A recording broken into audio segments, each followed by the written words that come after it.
Hello, welcome everybody. We are live. This is Truth to Power. My name is Jacqueline. It is wonderful to see you all and have you here today. Let me know in the chat where you guys are tuning in from. I've got, I know, I'm a number of minutes late. Interesting, 12:12. This is like, you guys, you have no idea the last few weeks how many repeated numbers I've been seeing. It's been on a daily basis. And I always take a snapshot. I got to take a snapshot of this. It's like a running theme I got going on in my. Let me just look through my. I don't know why. I want to look through my phone so I can bring up to you guys how many different numbers that I've been seeing. Let me know in the chat, guys. Have you guys been seeing numbers, like repeated numbers popping up? I've been seeing at different times of the day, different numbers in sequence. Let me see if I can just pull up a few examples because I find this fascinating. The Lord doesn't normally talk to me in numbers, but okay, on Thursday I saw 444. I think it was yesterday I saw 222. Let me see this. I didn't plan this, you guys. And then just right now I saw 1212.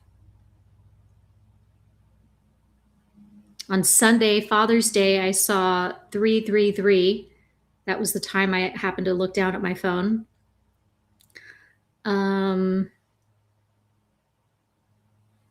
So this has been a running theme. I know that I've seen some 1111s and 1010s. Like this has been ongoing now for a couple of weeks. I take too many photos. I need to learn how to organize my photos better. Anyways,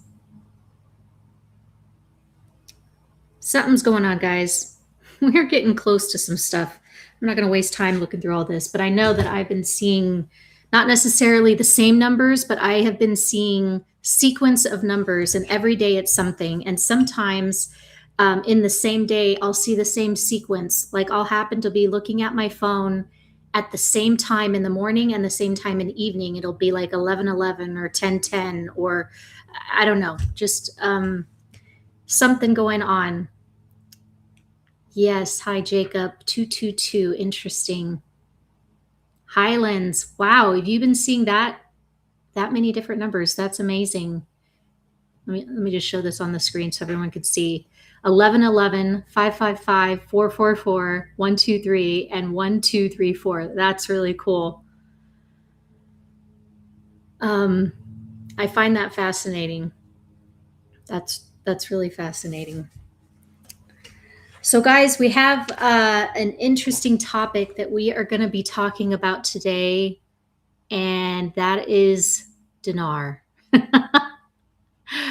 We're going to be talking about some dinar. We're going to be talking about some other things in relation to the dinar, and also a dream that I had back in 2024. It's the reason why I'm a little late today. I had to find that dream. I didn't have the written document of the dream, so I had to rewatch the video I posted on the channel for that dream so I could write it down because I wanted to repeat it accurately. But we are heading into some exciting times, guys. The Lord's been confirming things, and I'm really excited about it. I think I'm more excited now more than ever about the time that we're living in and what's about to go down with at least the beginning stages of the wealth portion of the wealth transfer, because I believe that is about to kick up and that is about to start. So really excited for that. I know it's been a long haul. It's been a long road so far, and guys, I feel like we're just getting started. Like we're just now exiting out of the first portion of our boot camp for some of us. And even for those people that feel like they're veterans in this, guys, it's still boot camp. Like we were still learning in all of this, and now we're starting to enter into the real stuff where we're going to be used by the Lord to do some exciting things. So let me go ahead. I want to get some announcements out of the way, and because yes, we're going to be talking about dinar, I have to put a disclaimer up and say this. Um, Everything that I'm going to be talking about today is for educational purposes, guys. The opinions that are going to be shared are my own, and things that are provided today on my live stream are for educational and informational purposes only. Okay, you need to take this back to the Lord. You need to pray into this and make your own sound decisions on what you decide to do from here. Nothing in today's live is interpreted as financial investment, legal, tax, or professional advice. Investing in foreign currencies and other assets, acknowledge that they take risks. There's risks in investing in anything, and there are no guarantees regarding future events or market outcomes or returns on said investments. Okay, guys? So acknowledge that you may be hearing some things today that I'm going to talk about regarding dreams and words that I've received, but you guys need to take that back to the Lord and pray on it before making your own financial decisions that are solely your own. So you are responsible for your own financial decisions. I just have to say that. So, and then leading into that, guys, I want to remind you all, we are having a prophetic summit, and this is going to be crypto heavy, guys. There may be some other investments outside of crypto that are discussed during this summit, but it will be crypto heavy. And yes, it will be prophetic heavy. This is going to be different from the Wealth Transfer Summit that I had in May. And this summit will be on Saturday, July 11th. It's going to be between the hours of 11 a.m. and 3 p.m. Eastern Standard Time. It will be recorded, so if you are unable to attend the live session, you will be able to watch the replay and have access to that. We're hoping to do a Q&A to answer questions after the summit. And if things go longer than expected, we may put that as a secondary bonus day or something, okay? But the really cool thing about the summit, I have two friends of mine, one friend that I've known for a little while now, another friend that is new to me that got introduced by Brian Placentia. I always say his last name wrong. I'm sorry, Brian, forgive me. Palencia. His channel is Love Has Name. He will be a guest speaker on this prophetic summit. And I recently got introduced to a friend of his. His name is Benjamin Jacques, and his channel, I'll link those things below, both of their channels, but they are both going to be guest speakers on this prophetic summit. And I do believe the Lord is going to show up in a mighty way. He has been talking about a roadmap, and he has been unfolding that roadmap to me. And I believe both Brian and Ben have a piece of this roadmap that it's going to come together, and it's going to be amazing to really help God's people when it comes to investing in the seasons ahead, okay? And with what's about to kind of unfold. And I do believe that dinar is a big domino that's about to fall that will lead into other things happening. That's what I was able to see in prayer last night. The other thing the Lord brought up to me, he gave me a word the other morning about giving you guys, the people that attend this prophetic summit, giving you as a part of that prophetic summit, the strategic investment plan. It's like a workbook that I created for the entrepreneur program, but I'm going to give it to you guys for free as part of attendance to this prophetic summit. I still need to record the instructional video on that because it is several tabs long, but I should have that done here in the next day. Hopefully I'll have it done by today. And then I'll get that emailed out to everybody that's already registered. And then anyone in the future that registers, you'll get access to that. But this planning tool is really great because it kind of walks you through creating your own strategic plan in regards to wealth transfer and planning out your moves as far as your trades, your price points. There's a tracker in there to keep track of your price point trades.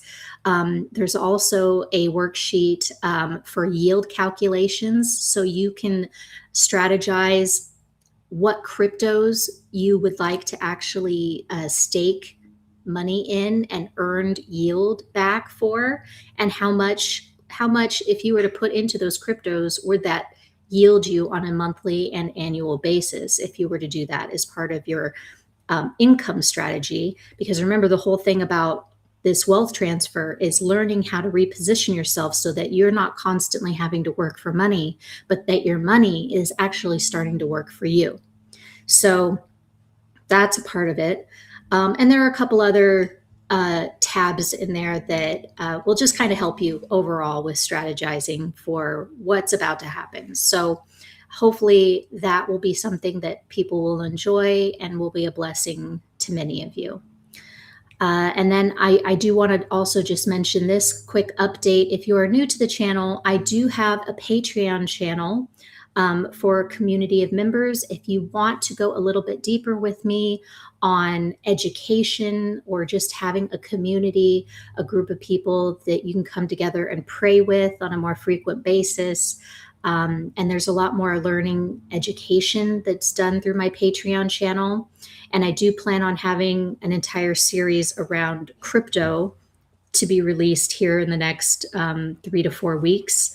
And I'm really starting from the beginning. So beginners new to crypto, maybe for people that know nothing about crypto, I want them to be able to start at the beginning of that digital course and go through into becoming a more intermediary trader. And then it'll pick up and take you more into advanced stuff. So that is in the works, guys, and I'm excited for that. But it does take me a little bit of time, but it is something I'm committed to getting done. So, because really that was kind of the whole foundation of even starting this YouTube to begin with, was around crypto education, because I got really excited about crypto when the Lord revealed that to me. And I think it's going to be a great blessing for many people and is part of this whole wealth transfer that's happening. It's part of the wealth that's going to be poured out. One of the ways is going to be through crypto. So if you feel led and you want to join me over there, you can do that. The link is in the description of this video. As part of that Patreon channel, I do have a tier that is for mentorship. So if you guys are looking for more hands-on, one-on-one approach or just connection or coaching, that mentorship tier might be for you. Anyone that's involved in the mentorship tier does get a once-a-month one-on-one call with me to be used how you see fit. It could be coaching, it could be prayer, it could be just helping you work through certain things regarding this wealth transfer. Whatever it is,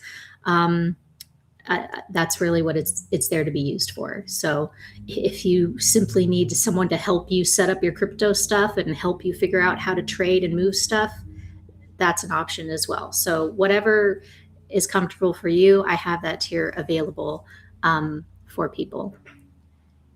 All right. Now that we got the announcements out of the way, we can move into what we're going to talk about today. Also, I will mention this. I do have a donations link in the description of today's video.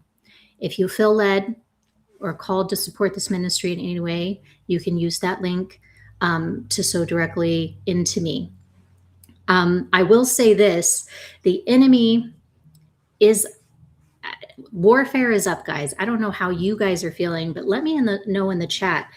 Have you guys been experiencing higher levels of spiritual warfare or just attacks in the last couple of days, couple of weeks, maybe even couple of months?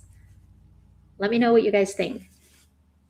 Because the attacks for me and many of the people I've been talking to have been on, I would say, definitely an uptick. And the amount of people that I've spoken to that have had their cars attacked in some way, it's enough to fill my hand. Okay.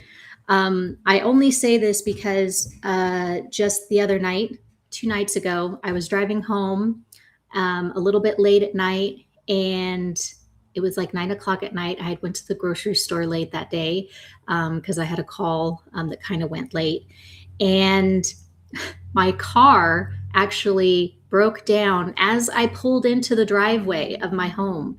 And I truly believe this is the grace of God that my car was able to make it all the way home. But for whatever reason, the some kind of flashing notification on my dashboard came up. It was about the rear light brake, something in the rear brakes malfunctioning, and the brake got stuck to the floor. And because my car, it's a Tahoe, it has all these electrical chips. I don't even know, maybe it was one of the circuits malfunctioned, but essentially I couldn't use the brake. Like, the brake was stuck to the floor, but it didn't stop the vehicle. That was the other thing that kind of weirded me out. The entire car shut down. The engine shut off. The brake went to the floor, but the car kept rolling, and the steering wheel wouldn't work. And so I couldn't continue to turn the car properly to turn into the driveway. And it started to roll down the hill of my property. And at the bottom of this hill is a pond, guys. So I'm freaking out. I'm like, I don't want to roll into the pond. That would have been a nightmare. And I'm just thinking, well, what can I do? I can't steer. I can't step on the brake because the brake is already down and it's not stopping the vehicle. And so I quickly turned on the emergency brake. And so the emergency brake worked. It was able to stop the vehicle. I was trying to figure out how to turn the car back on. It wasn't turning on. And then I figured, okay, well, I'll put it in park. Maybe that'll help. And I put it in park. The pedal, everything was still stuck to the floor because I was trying to start the vehicle and it kept notifying me to press on the brake, because in these vehicles that with the button starter, you have to press on the brake to start the car when you press the start button. But I'm like, the brake is already on the floor. I can't push it down any more than it already is. It was like a whole thing. So I was in that car for about 5 minutes. It was a little nerve-wracking, but I did manage to get the car restarted, and I was able to, it must have reset everything because the brake released. I was then able to use the steering wheel again. I was able to back the car up. It did stall a little bit, but I was able to get it back on the driveway and go down the driveway the rest of the way to the house. But oh my goodness, that was scary because it was completely dark out by this time at 9 o'clock at night. And it was rough. So needless to say, I'm one of those people in the group with currently no vehicle. I've got to get my vehicle fixed. So I know there are many of you guys out there that are probably dealing in similar situations, whether that be financial, whether it be other things where it just feels like there's an onslaught of attacks that's coming against you. This week, I also felt like I was having attacks emotionally, like I was having emotional attacks coming, almost like in the form of sadness and, just isolation and things like that. So I think it's important for the church to recognize when things start happening that these aren't always natural events, that these can be orchestrated events that are happening because you are under spiritual attack. And I feel like the church right now, we are under spiritual attack. Okay? We may feel isolated, we may feel alone in some of this, but really we're not. The church as a whole is being attacked. And I know there are many people, not just in the prophetic community, but Christians, that they're being persecuted against. They are having attacks come at them in so many different ways. So we really need to be on guard, but we need to be using our weapons of warfare. We need to be in prayer. If you can get together with friends, family, fellow church members, come together and just pray. spend time praying and waging warfare against the enemy. The Lord told me last night, after I had a prayer call with my Patreon group, I prayed again with a friend afterwards, and the Lord said that our prayers were heard and they were effective. So I had 12 other people on the community prayer call last night, and I just want to let you guys know your prayers were heard and your prayers were effective. So there is something when we come together and we pray, guys, and we are battling against the enemy. Things get broken off. There are breakthroughs that happen. There are amazing things that we can't always see with our tangible eyes, but we need to have faith. Faith as small as a mustard seed, that we are making a difference with those prayers. And there is stuff coming, guys. There is stuff coming. It is so close. We are so close. Like the finish line, guys, is in sight for this part of the triathlon. Okay? Because I mean, I would compare this to a marathon, but it's more than just one type of a race. With a triathlon, what is that? You run, you swim, and you bike. I think usually it's like those three things, right?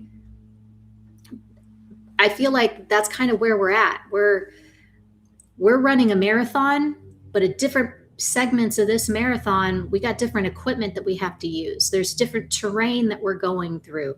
And all three of them are going to be rough, but this first part of this triathlon, we're about to see it. We're about to see the finish line is within sight, guys. We can't collapse before we reach that finish line. Okay. Hi, Karen. My friend from SoCal is on. Everyone show her some love. I miss my friend. I miss our fun girls' nights at the Italian restaurant we would go to. There's a restaurant in Southern California in Huntington Beach. It's called Al Capone's, and it is like our favorite Italian restaurant. If you ever have a chance to go there in Huntington Beach, definitely look that place up. They're amazing people. The staff is amazing, and the food is delicious. Oh my gosh. I've never had a bad meal in that restaurant, I'll tell you that. It is an absolute favorite of mine. Okay, guys. So let's get, you guys are being so fun in the chat. I love it. Okay, let's get into the dinar talk. So I want to share some things that I've been seeing, just a few thoughts that I've had. And these are personal observations, but I'll also get into what I feel are confirmations through my prayer time and dreams and stuff like that I've received. Okay. So I would say we are getting close to a very important window. One event that I am watching very closely is what is going to be happening in July. So I believe it's on or around July 17th. We are going to have the Iraqi Prime Minister. His name is Ali al-Zadis. Is that how you pronounce his name? I'm horrible at names. I do apologize, guys. He is going to be visiting the White House along with, I believe the number is 100 businessmen that are going to be either businessmen or officials of some kind that will be visiting the White House. They're going to be meeting with U.S. officials, and they're going to be pursuing basically new investments, trading, infrastructure, energy, economic partnerships of some kind regarding their country. I think this is a very important event, and for me it raises a very interesting question, because if Iraq is coming to negotiate really any type of significant business deal, especially if it's an international business deal, and they're wanting U.S. backing or U.S. support or whatever it is, for me, it would make strategic sense to do so with a currency that is not heavily restricted and that also carries more international purchasing power. So this is me thinking logically for a moment. Let me just share my opinion in this. So I feel like there is an important window that we could see anywhere between maybe July 4th to the 17th. I feel a little bit more strongly about the 11th through the 17th. I don't think that it was a coincidence that the Lord had me do the prophetic summit on July 11th. I think there's something to that. I don't know what it is exactly, but I think there's a very important window. We could see something happen within that week of July 11th to July 17th regarding the Iraqi dinar. Or maybe what comes out of this meeting, the agreements that are signed, will give Iraq the backing or the strength, so to speak, to be able to revalue their currency. And again, these are personal opinions of mine that I wanted to share and kind of discuss hypothetically with you guys. And you are free to form your own opinions about this. But I do feel very strongly something is going to happen in July. This is me personally, my own thoughts and assumptions. So basically, I believe that it would make more sense for Iraq to strengthen its monetary position before entering any type of major long-term economic negotiations. That is my personal opinion. I could be wrong on this, but that is what I think. But that doesn't mean that it has to happen in the time window that I said. It is just a possibility. So, and this is one of the reasons why I'm watching here in the next few weeks to see what does happen. The other thing that I think would make sense and would be like a key signal for if this happens, then I think the revaluation could follow very shortly afterwards. One of the milestones is for the completion of Iraq's cabinet. So as of right now, there are several key ministerial positions that are reportedly, they remain vacant right now. And there are officials that have indicated that Iraq does hope to finalize the cabinet before the Washington visit, which I believe is around July 17th. So if that happens, if they are able to fully complete their cabinet by the time that this visit occurs, I think that is a really strong signal, guys, that, I mean, it's setting things up perfectly. That means that there is political stability that within the country, right? And it has long been viewed as an important component for the broader economic reform that Iraq is desiring.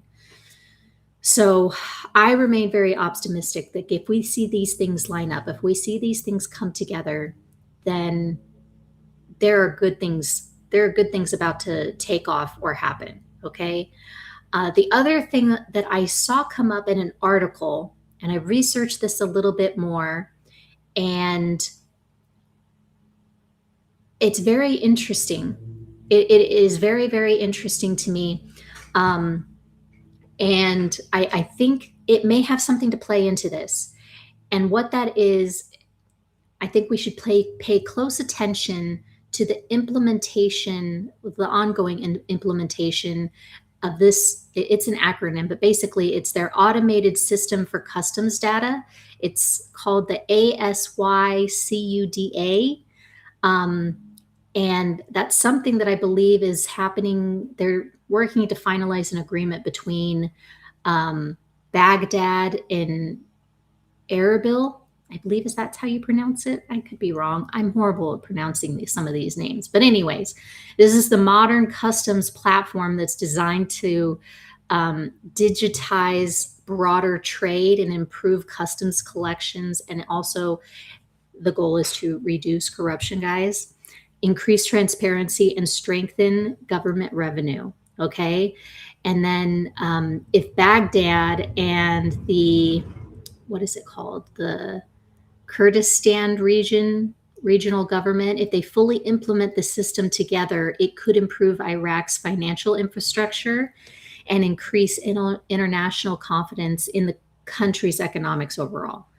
And I would say one recent statement that I saw this article that caught my attention is a spokesperson from the currency exchange market. I believe it's the Sulaymaniyah. I can't even pronounce these names. They're too much. But they were explaining that approximately 80% of the US dollar demand in Iraq comes from traders, while only about 15% comes from everyday citizens.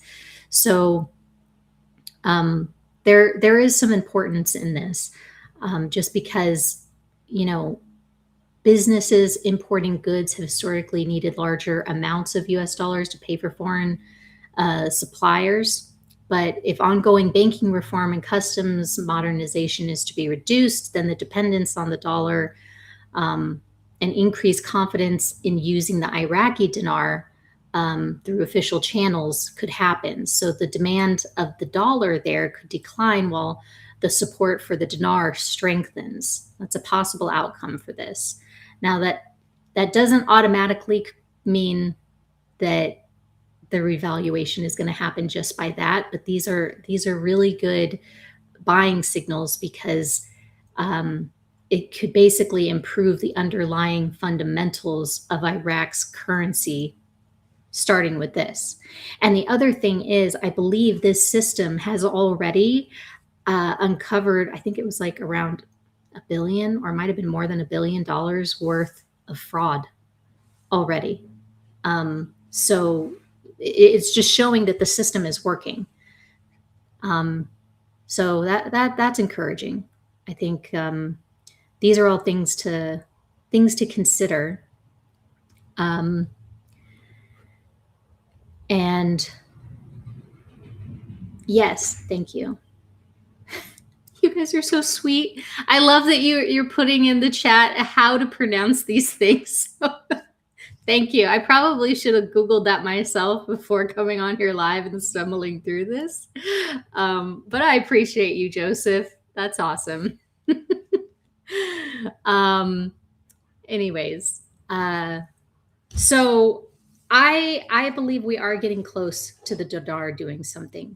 I think that it will revalue. The interesting thing that I've been receiving in prayer with the Lord, and some of the different words that he's given, is like he's shown a window. I don't know all of what's happening in this window, but the window he's kind of showed me is between July and October. Something significant is happening in that time. And I think it's going to start. What he was showing me last night in prayer, he showed me a huge domino. Okay. And this domino was thick, heavy, ancient stone. It was like this domino was carved from stone, and it was heavy and it was hard to move. I don't know if you guys have ever seen like a stone monolithic structure, but those big rocks, they weigh tons, like they're so big. They're immovable. Like some of those rocks, we don't even have crane systems that can lift them. So that was kind of what I was seeing in my vision last night during prayer. But I saw something happening and it toppling over. And when it did topple over, it hit like 3 different regular sized dominoes, the white ones that you play with. And it was like these dominoes, the way they were positioned, there was one domino that went straight forward, and there was 2 positioned off to the side, so that when those 2 dominoes were hit, they spiraled out into opposite directions. So I believe when this dinar event revaluation happens, it is going to cascade and be a catalyst for 3 other things to happen. 3 other things will branch off and happen in different going in 3 different directions. I don't know what that is yet. I need to pray more into that and better understand what he was trying to show me. He gives me pieces, small pieces at a time. And maybe it's not for me to know it all. Maybe I need to get with somebody else who has the other piece. That's the other thing. And why I think it's important to pray with fellow believers and fellow Christians that can also hear from the Lord, because the Lord may have given them the piece that I'm missing. So pray for me on that. Pray that I receive that. The other thing that was really interesting last night is I believe he did confirm the price point range for dinar. I'm going to talk about that during the prophetic summit, but there was a range that he gave, and I believe that I have confirmation now on the high end of that range.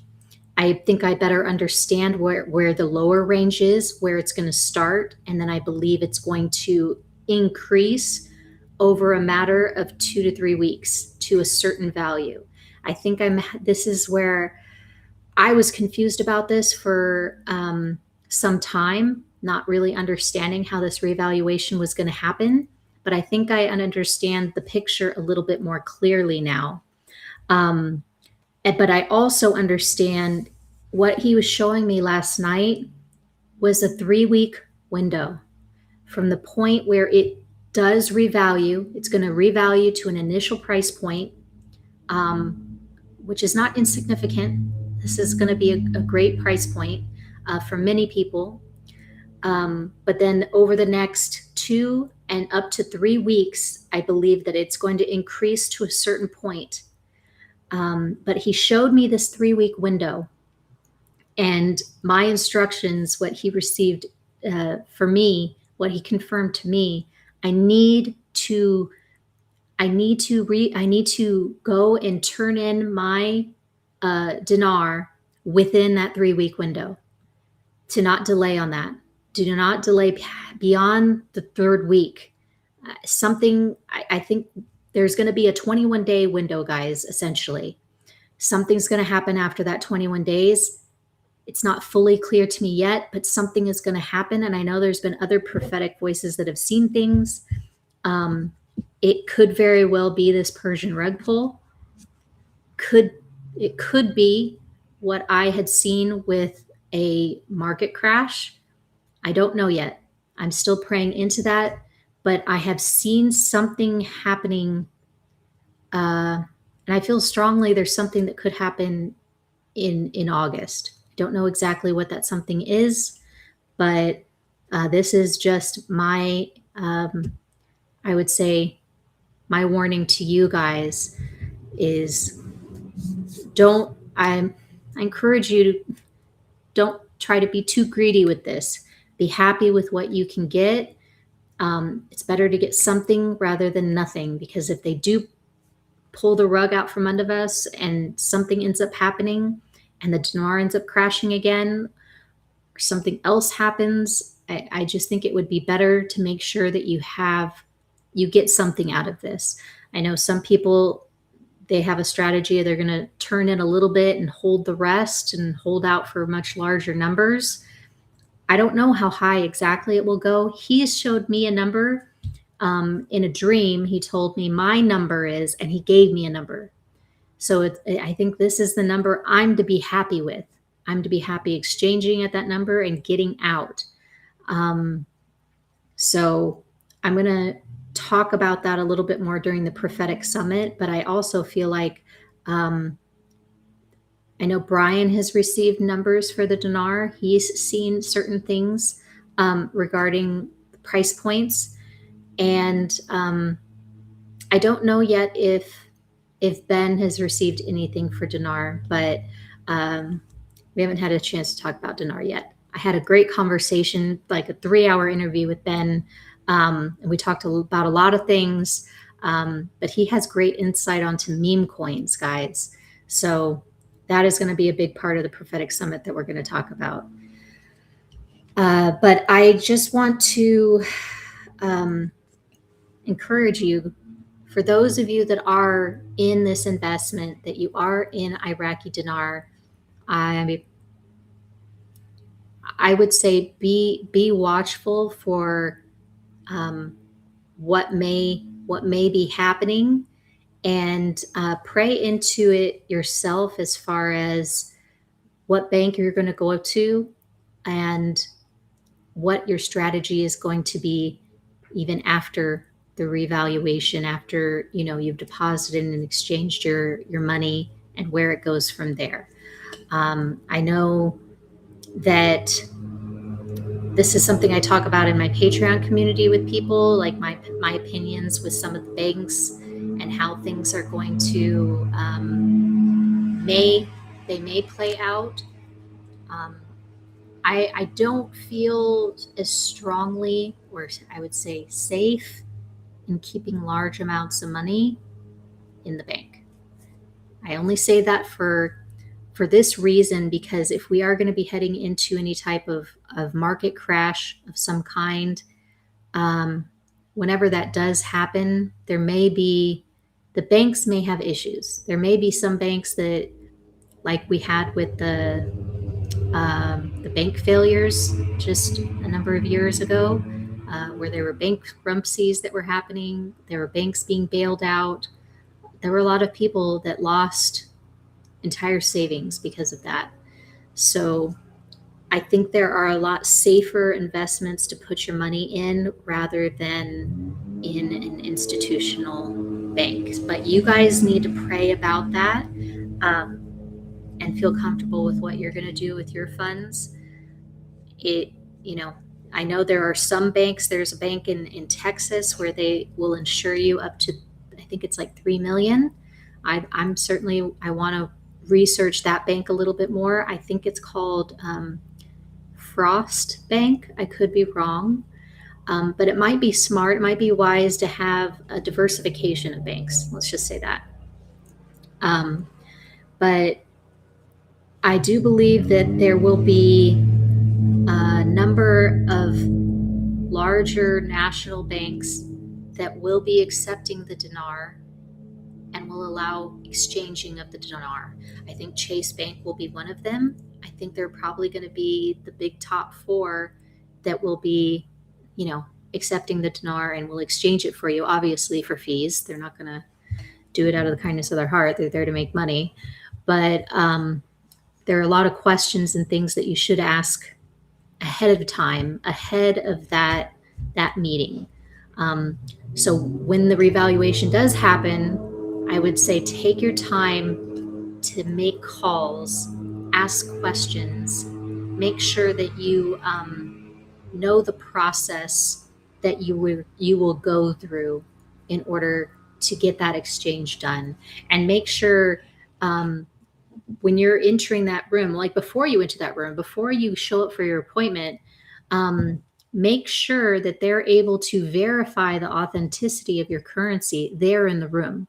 You do not want to go to a bank where they're going to tell you that they have to send your currency out for verification. That should be a red flag in your book, okay? If they can't verify it in your person, in your presence in the room with you, if they don't have the right equipment or machinery to do that, that probably is not a bank that you want to be exchanging your currency at, okay?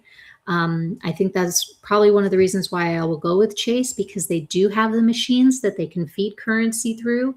It will scan the currency, whether it's authentic, it'll register it, and it'll tell you if this currency is green means go, or if it'll be rejected and the machine won't accept it. So that sometimes that happens even with US dollars that are much older, like older currencies. Those new machines will reject them. So I would say there's like a number of questions that you should be asking and just feel comfortable with before heading in to your appointment. Understanding the rates. This is important too. If you can lock it in an exchange rate before, while you're there in that appointment, so they're not trying to negotiate with you while you're there or have it change while you're there. I do talk about a little bit of a checklist in the Wealth Transfer Summit that I had in May. And that is still available. You can purchase that. It's like digitally on demand if you guys are interested in that. But I do talk about some of the things to consider with dinar and going about with exchanging of the dinar during that summit. So if that's something that you're interested in, you can take a look at that. The link is in the description below for all of that.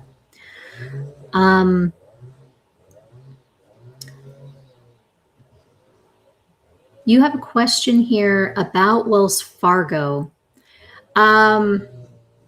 Me personally, I am not a fan of Wells Fargo only because they have had financial difficulty over the last few years.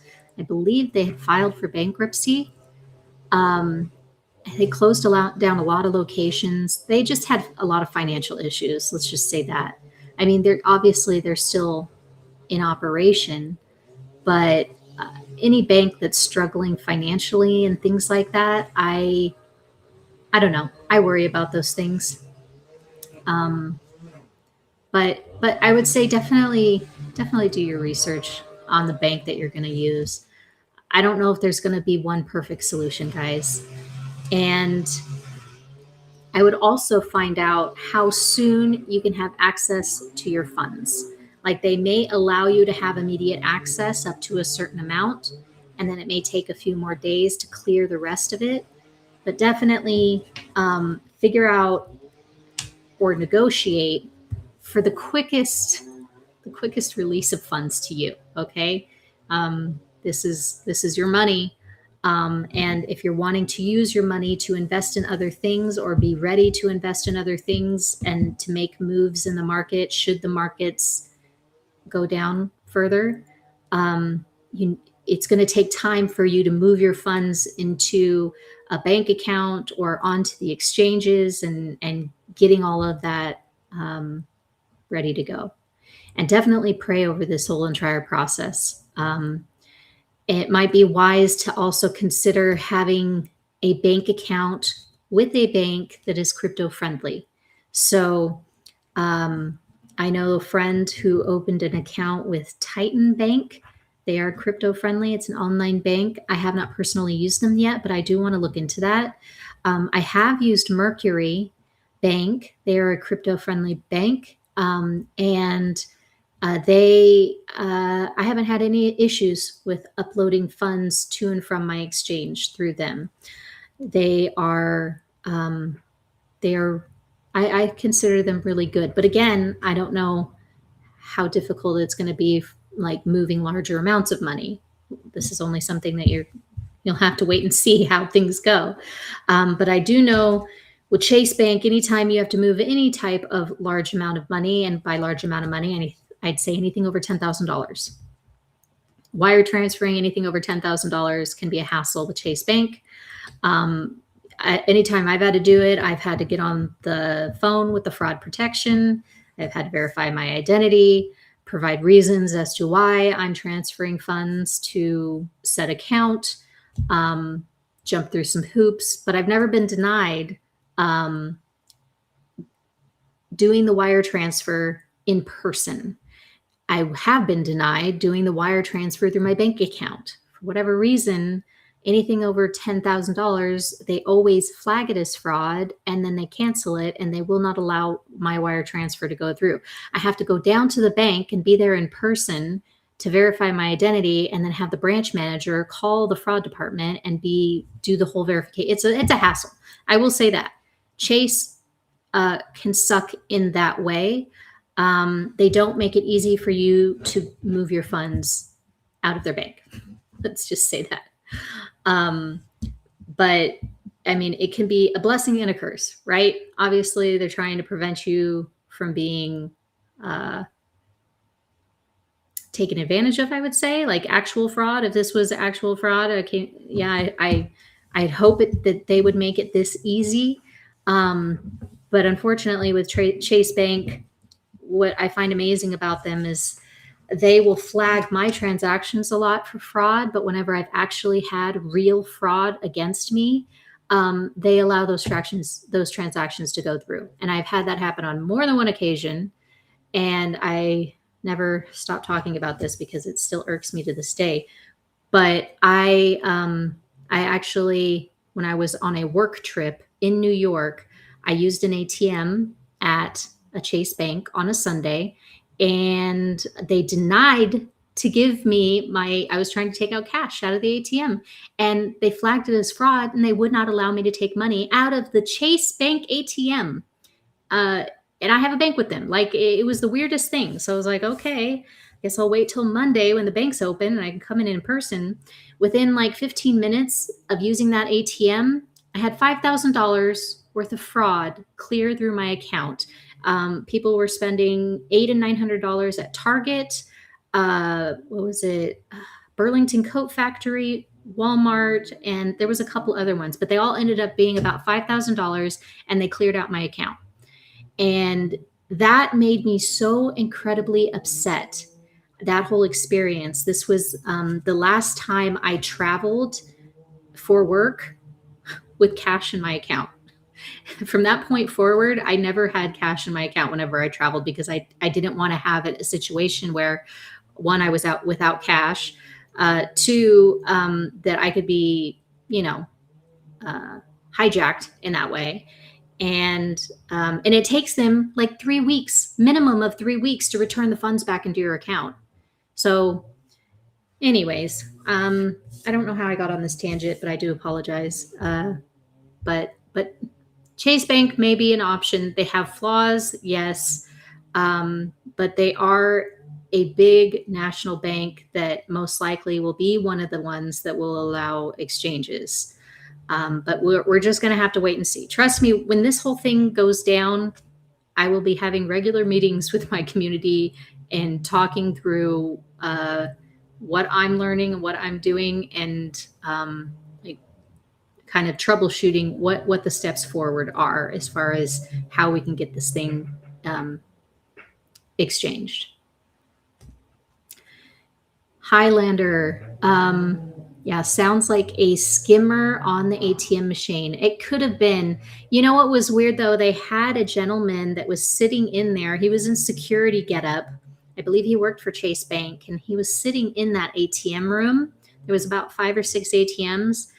He was just watching the ATMs. So I don't know if he had a machine on him that scanned me or what it was. But anytime I travel now, I have one of those Faraday bags that covers all your cards so they can't like scan you. But it could have been a thing in the ATM, but I don't know how they would have got it in the machine if they have a security guard that's sitting there watching all the time. Do you know what I mean? So I don't know. Either way, they got me. I got my money back, but still, it was like, Chase, come on, really? Like, really? You let 5 or 6 transactions within a few minutes go through my account, like with not even one flag, but yet you flagged me for fraud, and I'm physically at an ATM. I don't know. They got a flawed system. Let's just say that. So the other thing that I want to talk about is July. And the 4th of July, the Lord has talked about the 4th of July being a significant date. Like something important could be happening on the 4th of July. So I think Trump may be making an announcement on the 4th of July, an announcement of some kind. I don't know specifically what that announcement may be. It may be one announcement. It may actually be more than one announcement. But I think it's really cool to think about, or I hypothesize a little bit, the possibilities that could happen with this. Now, I haven't received a specific word on this from the Lord as far as what is going to be said, but I think it would make sense, like if I was President Trump,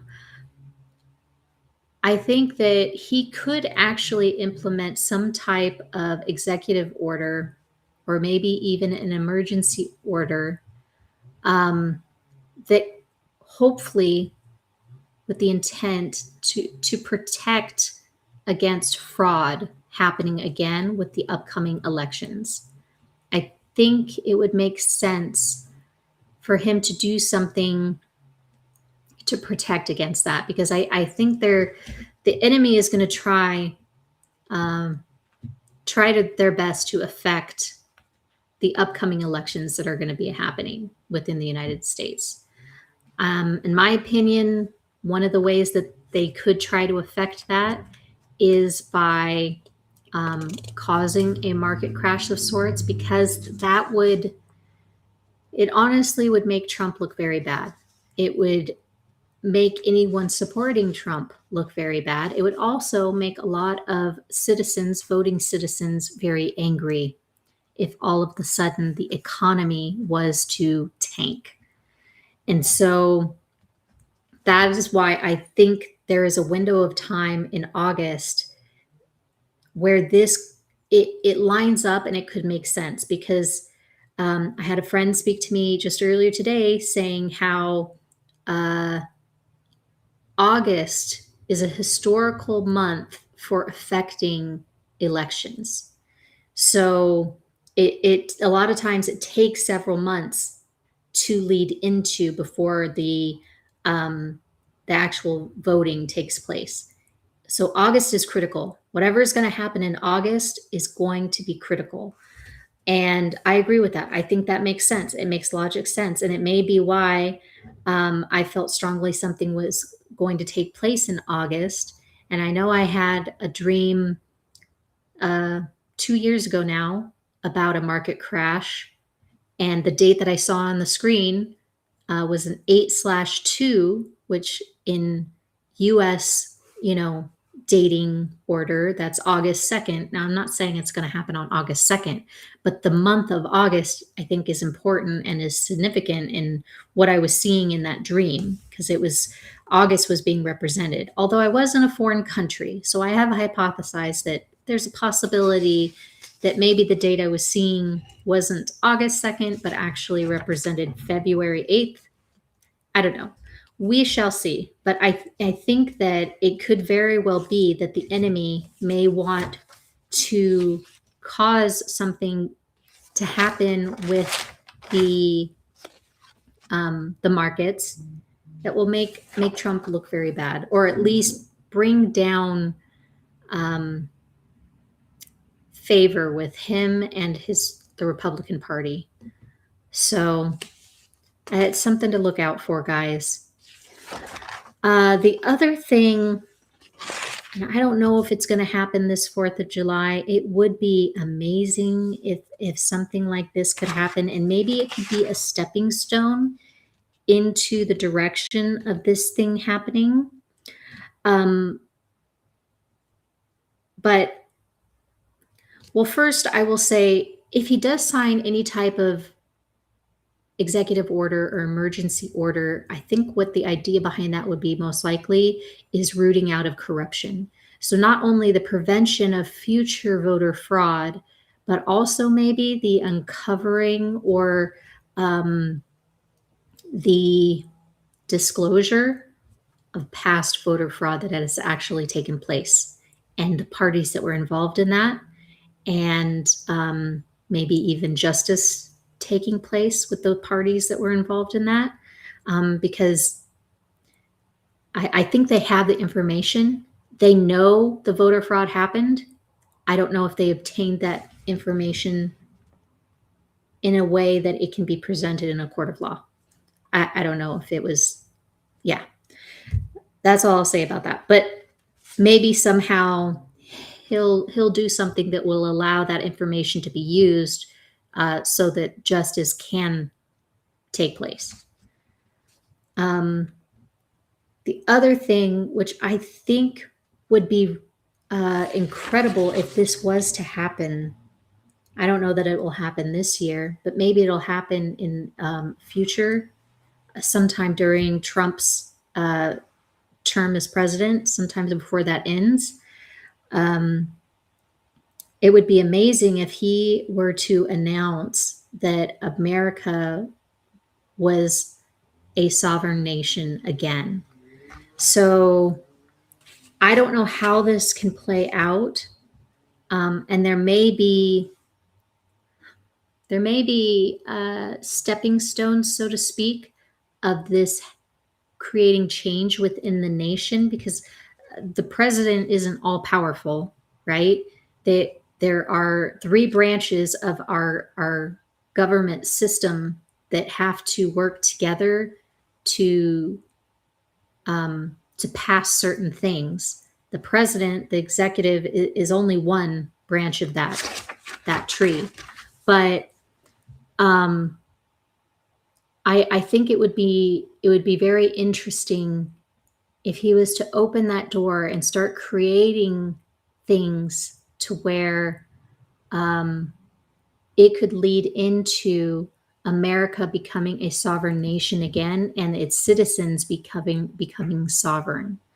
I think that would be really neat. And I think it could also lead into something that I have had a dream about.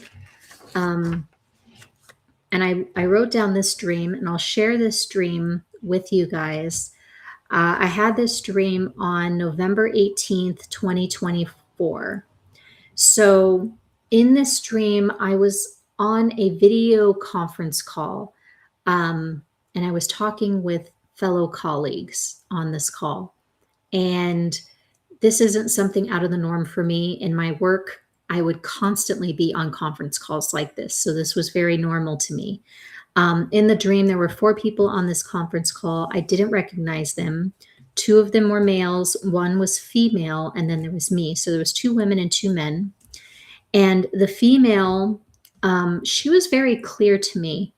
The other two males in the dream were not as clear to me for whatever reason. But the female, she was Black, possibly African American. I'm not quite sure of her nationality, but she had very dark skin. And she did speak in the dream, but I can't remember what her accent was. So I don't know if she was American or if she was from another country. We had gotten on the call early, and we were chit-chatting a little bit, and that's normal. When you hop on a call early, before the client arrives, sometimes you'll just kind of chit-chat a little bit with your colleagues on calls. And I had said to them in the middle of the conversation, you should invest in crypto. Now is the time. And then everyone started to talk about crypto. And then the topic of taxes came up. And the next thing I said, and I said it very boldly in the dream, Trump is going to abolish income tax and set a straight sales tax policy. But before he does that, he will abolish or get rid of, essentially. I don't know why I was using the word abolish, but that was the word I was using in the dream. He would abolish taxes on crypto gains. And after I said that, in the meeting, I got up from my desk in my chair where I was sitting in front of the camera like I am right now. And then I stepped into the other room and I started to change my shirt, which normally I would be ready to go for any meeting. If I needed to change, I would have changed before I even started the call. But so this is a little out of order, which I thought was weird.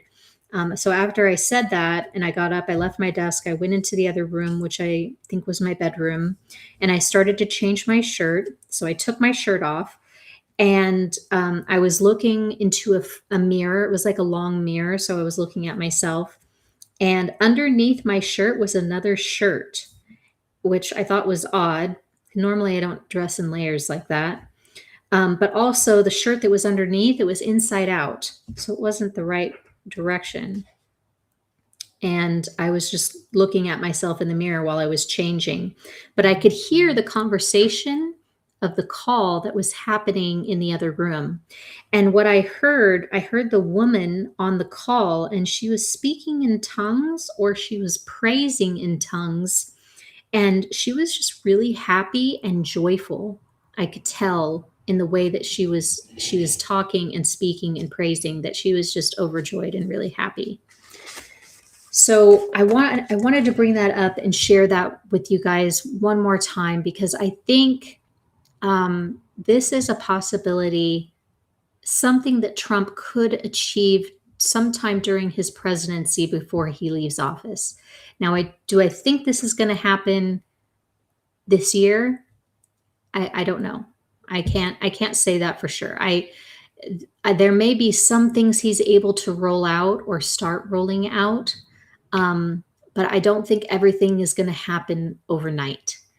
And but I think it is something that we as the body of Christ should definitely pray about and pray into and pray protection over him and the assignment that the Lord has for him uh, to fulfill while he is in office, because he does have a heavy load, right? There is a lot of pressure that is on his shoulders. So please, everybody, keep him in your prayers. Um, this is no easy thing that it would take, anyways, to be able to make changes this significant, I think, within the nation. And the thing is, you have to get all of the other um, parts of our government to come into agreement on it. So it's not just the president. Like, we have to get the Senate, the Congress. Everybody has to vote on these things to make it happen. Um, and so there may be a process that has to go through. Like, Trump may be able to start and initiate things, but it will definitely take time to get that process going and moving forward. So time. It is. I think it will take time. But with that also comes danger. So we need to be praying for protection over him as often as we possibly can. Um, so what else do I want to say about that? I really do hope that this happens. I hope too that the Clarity Act um, may have something to do with some of this. The Lord's been bringing up the Clarity Act quite a bit. I tried doing some research on it. I don't know everything that's in the Clarity Act. I don't know that we're even allowed to know yet what all is entailed in it. And I am sure they're going to try to sneak stuff into that Clarity Act before getting it passed that maybe aren't necessarily great things for all of us. But powers that be may agree on it just to get the thing passed and moved forward. I don't know.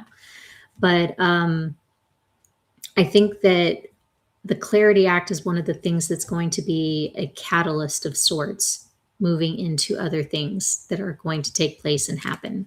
It would be really cool as part of the Clarity Act that maybe Trump is able to have certain US-based cryptos be exempt from taxation, like capital gains tax and stuff like that. That would be really awesome. We shall see. We shall see how this all plays out.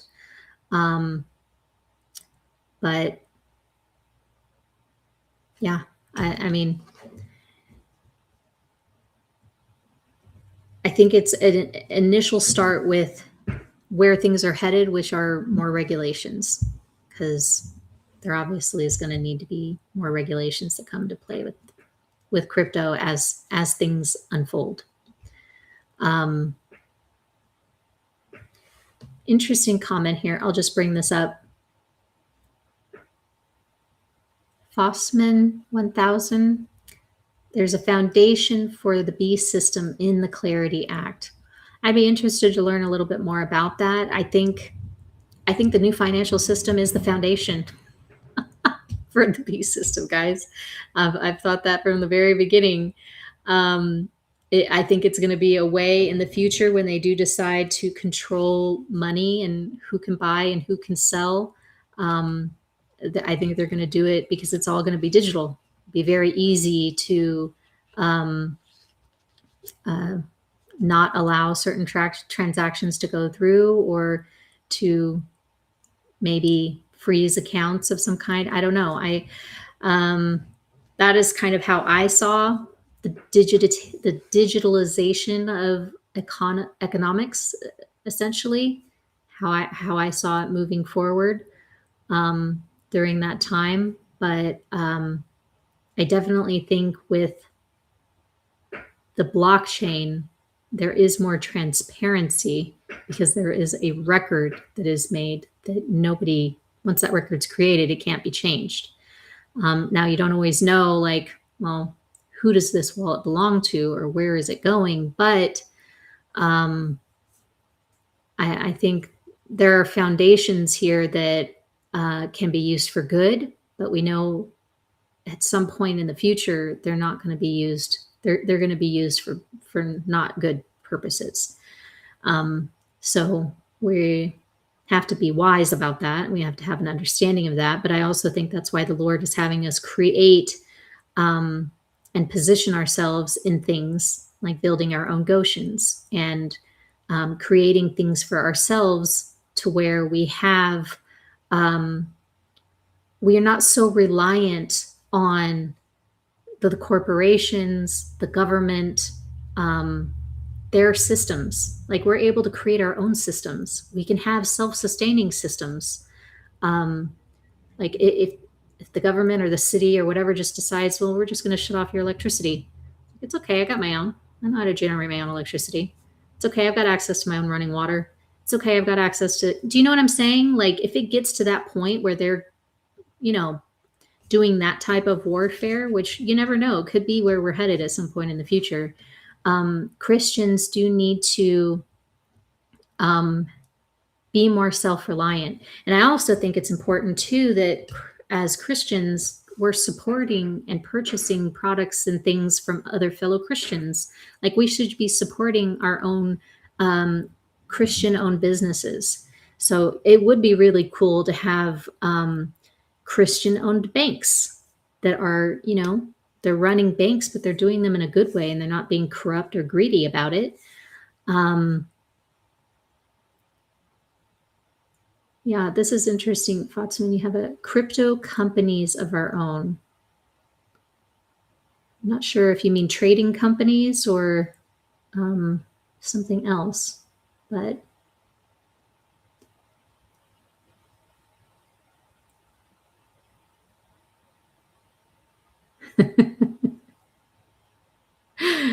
oh man. Yeah, we got some interesting comments here. We could go into this rabbit hole conversation pretty deep, guys. I don't know if we're going to go into this today, but we definitely could. I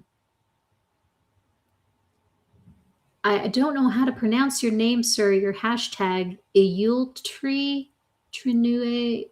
I'm not even going to try. I'm sorry. I'm not great. I'm a little dyslexic when it comes to reading sometimes too. So I'm just going to put your comment up. But I do think what the Lord, He shared with me, I think the Vietnamese dong is up after the dinar. I don't know when these other currencies may revalue, but He has given me some other currencies to invest in or to hold on to. So we don't know the timing, but I think there will be a cascade effect that happens after the dinar. That could be interesting with the domino falling, because it went off into 3 different directions. It could be crypto, could be stocks, it could be another foreign currency that gets affected after the dinar. Just a thought. I'll have to pray more into that and see what comes up.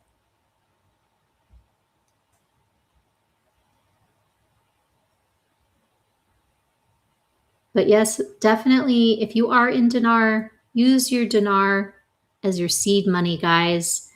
My wisdom to you that I'll share with you guys, yes, use some of the money to stabilize your current life. If you have immediate needs that need to be stabilized or bills covered, set yourself up for that. But I would hold off on paying off really large debts right out the gate, because I believe this is seed money for you to use to pour into other things to really help accelerate your multiplication process with what's going to happen with the markets. Okay. So that's just something that I feel strongly about. Yes, if you've got some high interest debts that you're paying 30% interest on or whatever it is, some astronomical amount, it may make sense. Just go ahead and pay that off. Get out from under that huge um, interest bearing load and do that. But consider before you pay off your house, before you pay off huge student loan debt, before you, do you know what I mean? Start setting up, your families and all that, trust funds and legacy stuff. Um, Consider what portion you're going to set aside to pay taxes with, and then consider a portion to reinvest, to use for seed money into other things that you can really multiply exponentially with the things that are, I feel, going to happen this year in the markets that are going to be really big. Um, I I do believe there are going to be situations that can lead certain individuals into becoming millionaires, first time millionaires within their family. And there may be decamillionaires. There may be, I don't know what it's called when you have hundreds of millions of dollars, but there definitely could be that too. But with that, guys, we've got to be wise in our thinking and the way that we're managing those funds and security and all of that. So, yeah. And I don't know. I feel the Lord's given me confirmation about Kraken. I feel very strong about Kraken being a good exchange to be on for a lot of the crypto trading. But pray over your exchanges, guys. Pray over your wallets, pray over your bank accounts, cover them in the blood of Jesus, okay? That is so incredibly important right now with what we're going through. Oh, okay. Fotzman, I'll put up his comment here because he clarified. Thank you for clarifying. He meant to say having a Christian crypto exchange. Yeah, I'd like that. That'd be good. Yeah, with a Christian bank that, we're not going to have any banking issues. A crypto-friendly Christian bank, please. Whoever feels called and led to do that, guys. Maybe it's like a collaboration of people. Let's get like 5 or 10 Christians together, pitch in on this, and create like a really an amazing banking system and Christian exchange. That would be awesome. With real customer support, like a live individual that I can call and ask questions to, not a robot, no AI. It's like worth its weight in gold right there.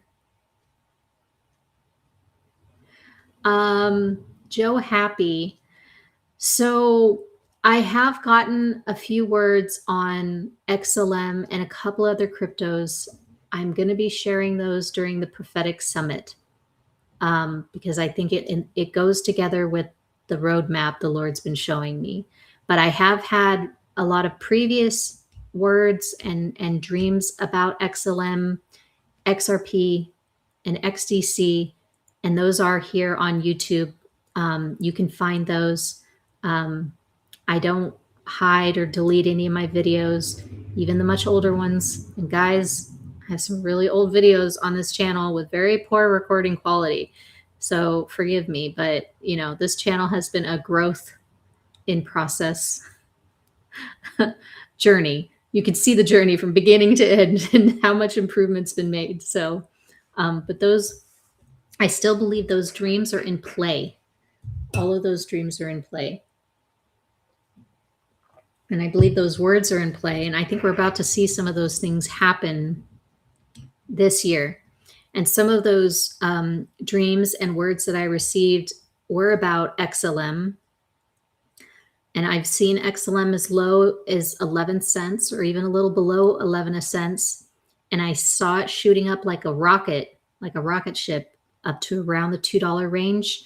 It went beyond the $2 range, but I was told, the Lord told me to not try to time the top. It was going to be liquidity issues or something like that. So he told me to pull out around the $2 range. That means $2 and below. Like, be happy with that during that event, whenever that event happens. Um, but I think that we are going to see the X coins make some moves, and they're going to be really good moves. And I think I think we're going to see XRP do some incredible things this year too. I'm still praying about specific price points. He's given me some things, but I'm still praying into those. But I'm going to be sharing the more specific numbers during the prophetic summit. But I'm still working to receive kind of what that roadmap even looks like. And this roadmap, he's told me about a roadmap, but honestly, guys, it is looking more like a treasure map. He's showing me like this huge treasure map, and it's going to have all these things on it. There are going to be so many. There's going to be so many options. I don't think everybody's going to be able to capture every single treasure that's on this map. You're to pick out which ones are meaningful to you and that you want to be in, and that will be your portion for multiplying your seed money. But yeah, if you were to try to go after all of them, it might be too much to manage or too much to handle, because I think things are gonna they're gonna start popping off in a very quick, rapid succession. So I do feel strongly. Thank you. I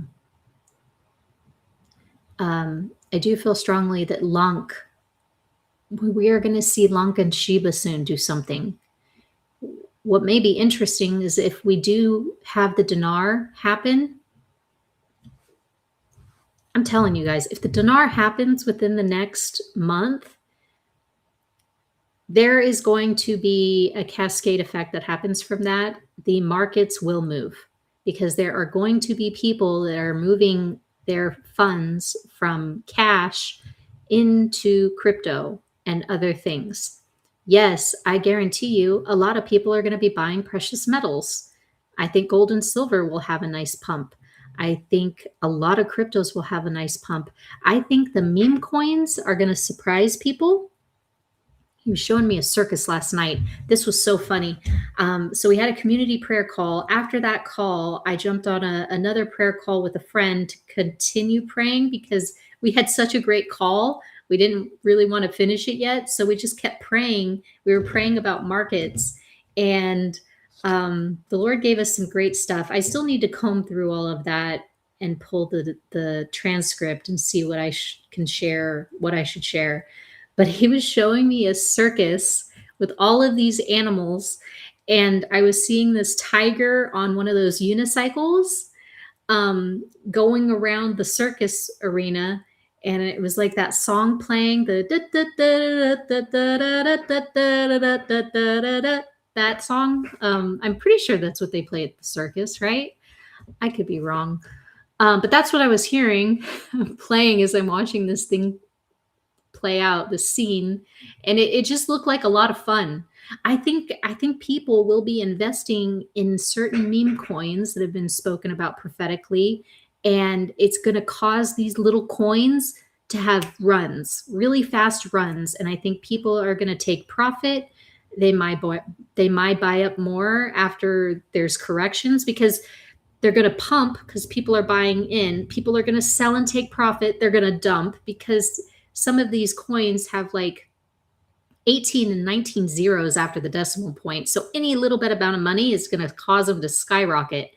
And then after they take profits, it's going to dump. People will buy more back in. They're going to run. It's going to be a circus. I feel like that's what the Lord was trying to convey to me last night. There will be a circus of meme coins that's going to happen during this time. So I don't know the order in which these events are going to happen, but I'm really excited for Ben to talk during the prophetic summit, because the Lord has spoken to Ben about meme coins specifically, and he's had amazing success over the last, I don't know how many months or years he's been doing meme coins, but he's been doing really well with the intel the Lord's been sharing with him, and the Lord has blessed him in a mighty way. So I'm just praying that he's able to pour out some of that insight into the summit and help us maybe have a better understanding of where if it's something you feel called or led to invest in, meme coins could be really fun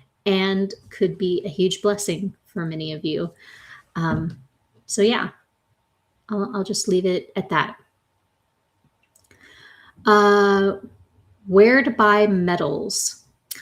So there are a couple of different places you can go to buy precious metals like gold and silver. If you want to buy it in person, there are gold and silver shops. They're not necessarily like pawn shops, but they're places you usually see these marketed. They're like, we buy gold, or we buy your jewelry, or we buy this or that. That's where I've gone to sell a lot of my gold and silver when I had to. They will sell it to you. They'll sell you what they have on hand. You can buy it in person if you want to just go pick up a few bars or coins or whatever you're looking for. They usually don't keep in stock large quantities in hand, okay? But there are some exchanges online that are really good that you can use. They'll deliver to your doorstep, and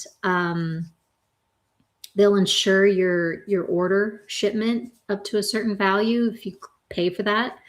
But I think the one that I've used in the past, it's like JM Bullion. There's a couple of others, but I would definitely look up online and just do some research and make sure that they're a reputable company and that they have good reviews and stuff like that. You can, it's up to you on what you want to buy, whether it's coins like the American Eagles and stuff like that. They're worth more, but they also cost more. But they hold their value really well. Or you can buy bars. I like the little 1 ounce bars. Those are easy to store and stack, and they're less likely to be fraudulent, if that makes sense. I was warned many years ago to not buy the larger bars, like the big like kilo ounce stuff, just because they're easy to be fraud. They're easy to be fraudulent. Anyway, that's what the pawn shops told me about that. A lot of times they won't even deal with buying stuff like that because there's like a whole science to it. Like they have to weigh it and make sure it's like, I don't know. It's a really complex thing. But anyway, there are also, I believe, some services, I don't use them, but there's places where you can buy silver and they store it for you. So that might be something to consider if you don't feel comfortable having in your possession, like in your house, like having to keep it in your own safe and stuff like that. But I'm always one of those people that I like to have my stuff with me. I don't know, kind of a little nervous about getting ripped off, kind of a thing. But do your own research. Definitely do your own research. The Lord, this is a great question. The Lord has talked to me about stocks. Yes, physical silver. I would buy physical. I have been a buyer of physical silver and gold in the past, and I plan to buy more in the future. Shall funds allow? But I've had to sell pretty much all of my silver and stuff over the last year and a half. But I do think that it is something good to have on hand. But remember, it's a store of wealth, right?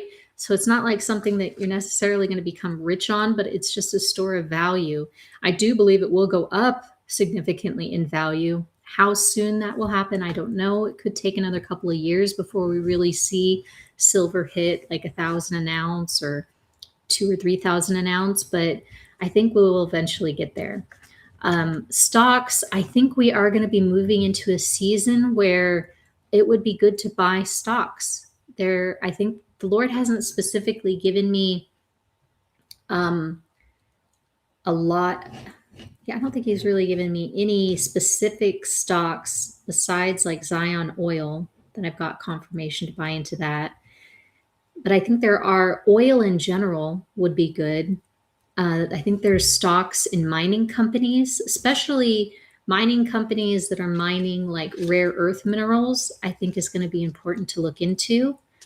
Um, Companies mining oil and gold or silver, I think would be another couple of areas to look into. And then certain emerging technologies. So I think for me, whenever this market correction happens or market crash happens, I think it's going to affect the stock market. So that might be a really incredible time to actually get in there and buy stocks for really cheap. So, um, yeah, I pray on it and start mapping out your investment strategy, your investment plan, and start writing down the stocks that you'd really like to invest in, and think about when it might make sense for you to do that. Let's see, any other questions on here?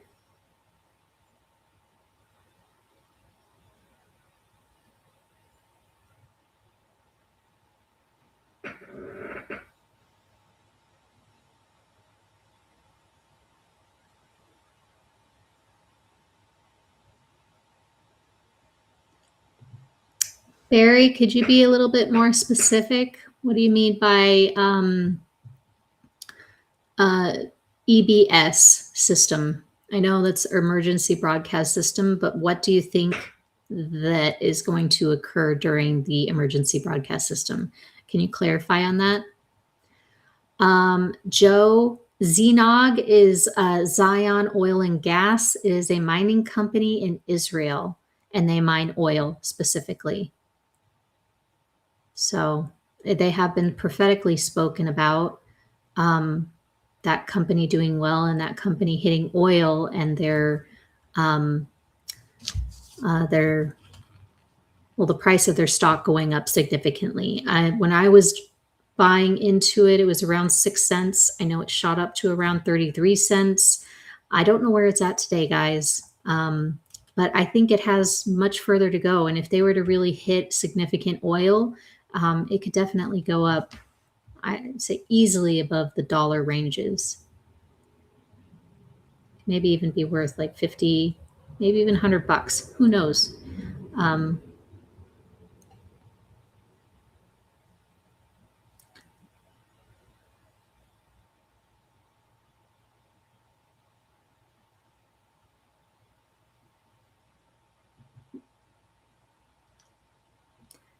so what's the EBS? The EBS, that's the emergency broadcasting system. So that's whenever I guess there is a national emergency that they could use this to broadcast. Most of the time, they do this when there's weather alerts or important things happening in specific geographical areas. But if there was something really big that happened, like where we went to war or something like that, I think the EBS would be used to notify pretty much the entire country that, hey, something just happened. And this, it basically would be a way to notify everybody of the information of what's going on or what's happening. Um, I don't know. I don't know how we're going to see all these things play out. Let's just say that. I mean, ideally, it would be great if we could see something like that happen. If the military could come in, so to speak, and just root out corrupt cells within our country, maybe even many countries at the same time. But to be honest, the scale in which that operation would have to be in order to take place, I don't even know if we have enough people to be able to do that. Like this may be something that has to be done slowly over time. I don't know. I don't know how all of this is gonna play out. I'm just having faith the Lord. Um, he knows the plans he has, and he has a way for making them come to pass. I have had some dreams about Sheba, um, but more recently, it hasn't so much been dreams, but it's been words about Sheba. So, and I think I've even shared on YouTube the price point the Lord gave me about Sheba. I think this year we are going to see Sheba go up to 1 cent. This is not financial advice, but I believe that's where we are headed. And I am going to talk more about Sheba too during the prophetic summit, because he did give me something else, which is a little bit of a stretch for me as far as the price point. But in light of everything that's going to be going on, I could see how it could happen. Um, so I think it just comes down to faith and, oh, this is so, oh man, this is good. Okay.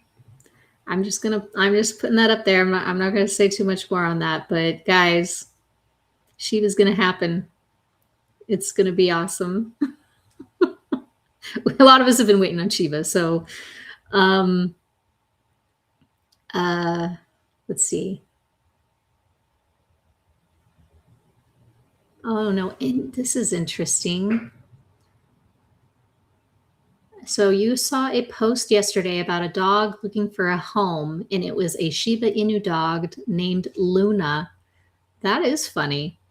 Looking for a home. That is so interesting. I don't know why Shiba and Luna have been linked somehow, and it may be timing, maybe it's something else more important.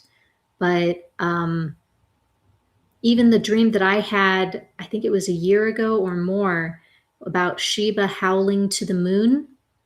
Um, and the scene that I got around that, it was fall time. I saw autumn leaves on trees and everything. So I'm thinking this fall we're gonna see Shiba and Luna do something incredible this fall.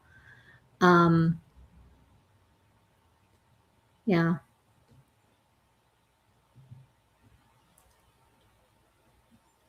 Live Christ 365. What are your thoughts on XRP? I think I've shared this on my channel here quite a bit. I am a big fan of XRP. That was actually the very first cryptocurrency that the Lord showed to me, that got me into understanding what crypto was even all about. Like, what was the point of this crypto? Why should I invest in it? And it was XRP. And once I understood XRP, I was like, oh my goodness, this makes so much sense. I get it. And I understood what the Lord was talking about, and how this could bless his children. So I've had a dream of XRP going from around the $10 range up to the 15, like a big sharp spike and then correcting back downwards. We haven't seen that happen yet, but I believe we are. We're going to see that happen. I don't know how soon. Could it be this year?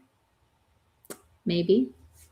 But I believe XRP, all you have to look at with XRP is the partnerships that they've made. Look at how many countries in the world people are doing business using XRP in their ledger. So I think it is going to be used in a mighty way. I think for me, XRP is a long-term holding for me.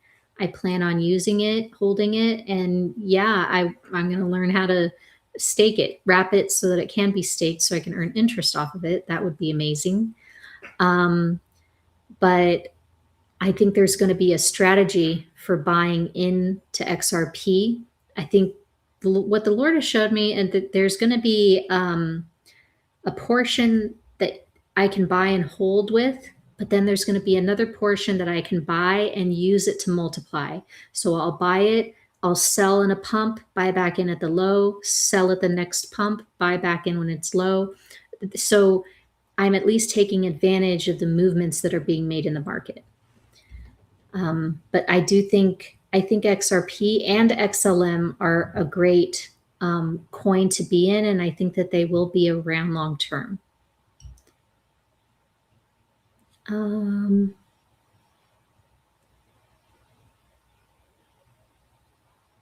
me see. Copper. I'll just put this up. Catherine. Yeah, copper. Copper.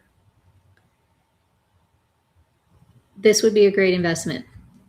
Invest in mining companies that are mining for copper, or even just copper stocks. Also, I think there's digital copper. I know there's digital gold and digital silver that you can invest in through the exchanges. I forget which exchange, but I do have friends that do that. But I think copper is definitely going to be worth more coming up. It is something that is used a lot in coils and as conductors for electricity, and the electrification of things is definitely what's happening right now. So I think copper is going to be worth a lot. And I knew something big was going to happen with precious metals back in after 2020, when they started having the coin shortage. Do you guys remember that? The coin shortage? And then all of a sudden, what happened after the coin shortage? They started issuing new coins, very lightweight pennies. The pennies, they reduced the amount of copper so much in the new pennies that the weight of that penny is hardly anything. And the other coins as well. So they were collecting, they were harvesting the precious metals, guys, with those coins. So if you guys have old coins, old piggy banks, hold on to your pennies, especially your pennies that are a couple decades old. The amount of copper that is in those pennies could be very valuable in the future. So just saying.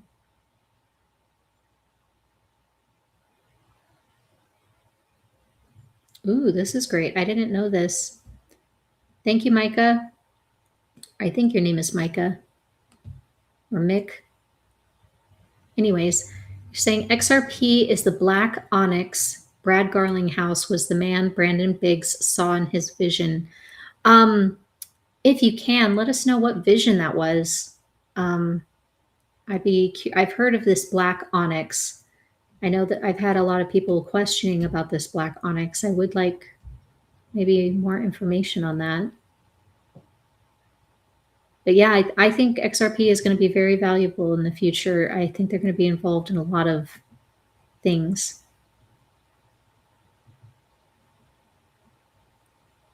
Uphold, digital gold, and digital silver. I know there's other exchanges other than Uphold. I don't like Uphold, guys, only because the user friendliness of Uphold, in my opinion, it's very frustrating and I don't like it. And this could just be my Audi ADHD, okay? It is not easy to move things off that exchange. It's like the most complex thing, and it frustrates me so much. I know people like using it because, like my dad, he loves using this for whatever reason.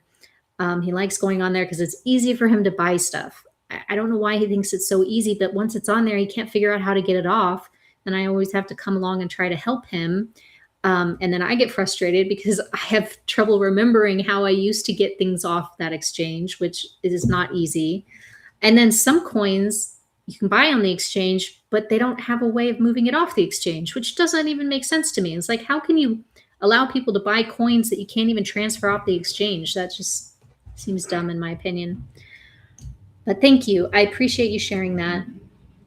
I think there are other, like Robinhood and maybe even Kraken also may have access to digital gold and digital silver. Yes. Oh, thank you for this.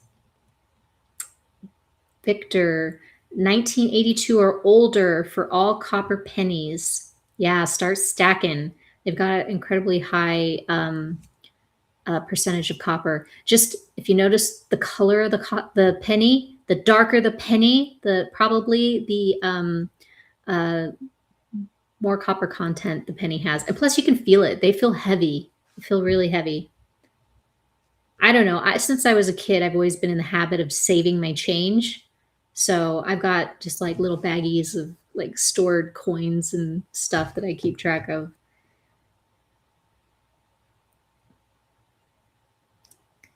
You guys are awesome. You are on it today with the chat. Um,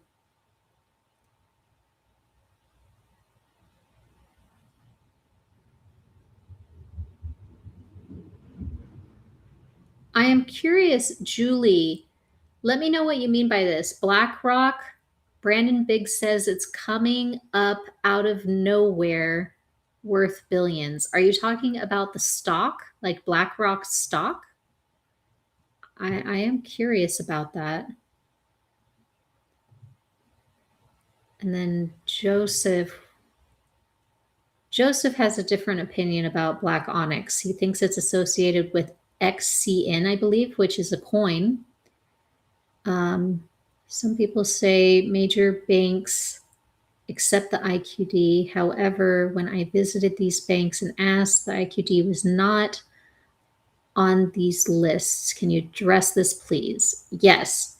So the Iraqi dinar is considered an exotic currency. It is not considered one of the mainstream currencies right now. So all of your large banks, national banks and whatnot, they do not typically exchange or accept exotic currencies.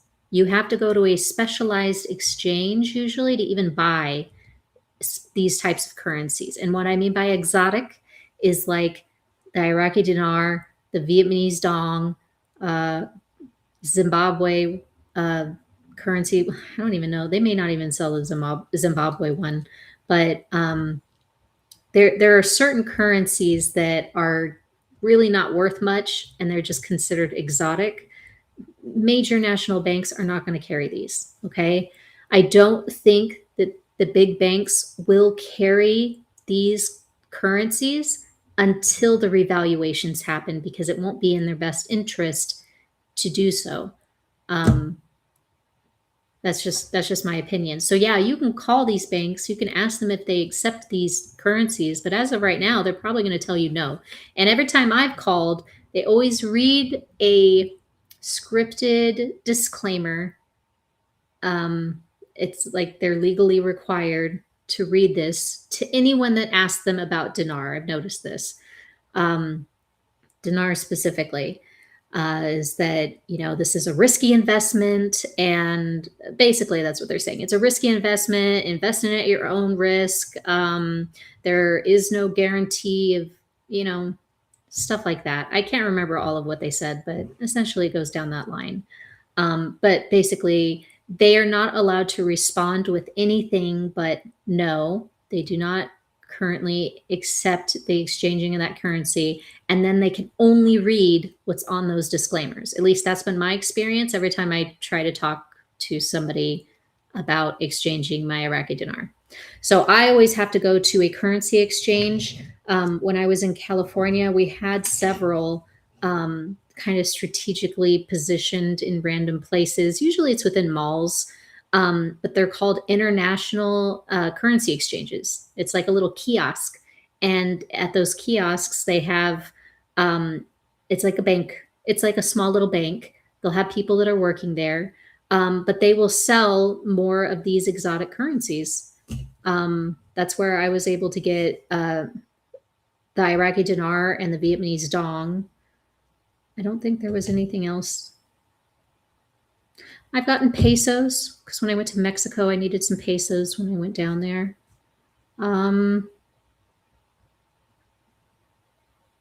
Euros. I've gone there to get euros because when I had to travel to Europe for work,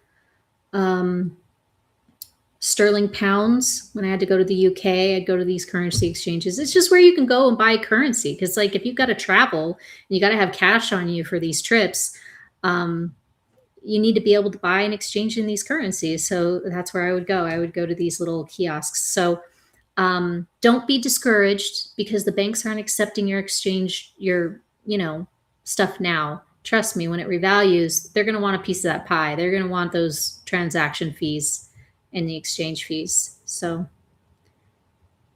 and once the revaluation happens, I'll probably have a nice list to give to you guys of what banks are accepting the currency and exchanging it. So it'll be helpful for you guys.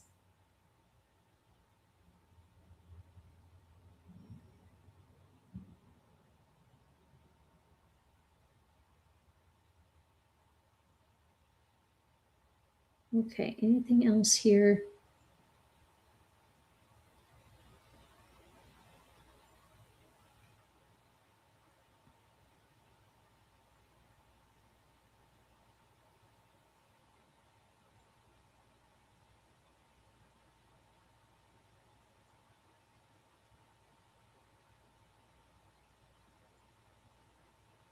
You guys are having a lot of dialogue here in the chat. This is funny.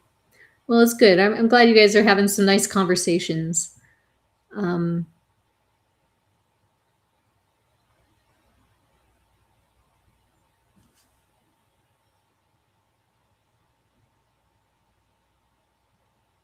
Oh, yes. Thank you. This is a great insight. They will always have a currency exchange in the airports. Usually they will have one before you go through security, and they'll have one on the other end of the airport once you've gone through security. They'll have it somewhere in the vicinity after you pass through security. There'll be some type of foreign currency exchange. Airports are, I would say, the number one place. If you don't have any of these local currency exchange banks like in a mall near you, go to your nearest airport, because I would say every single airport in existence will have to have at least one of these within the airport. So thank you. That is great. And yes, the kiosk is that I've been to. It's called CIX. It's Currency Exchange International. Yes, that is the one that I used. They were very popular in California. It's harder when you get into the Midwest states. I don't think they're very. The more spread out you are, the less. They're more in the cities, I would say, when you've got larger populations of people and travel.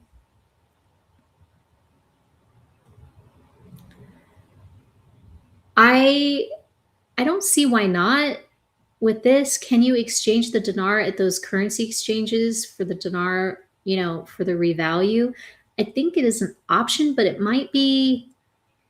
I don't know. I don't know if it would be ideal. I don't know what the rates are going to be. I don't know how easy it will be for them to be able to do larger amounts, because I mean, you may have a small amount of dinar now, but if it revalues even just one to one, that may be a several $100,000 worth, maybe even $1 million worth. So um, I don't know if they'll have the liquid funds for that. I don't, they may not even accept it. They may not, they may flag and be like, hey, we can't exchange that large of an amount. I don't know.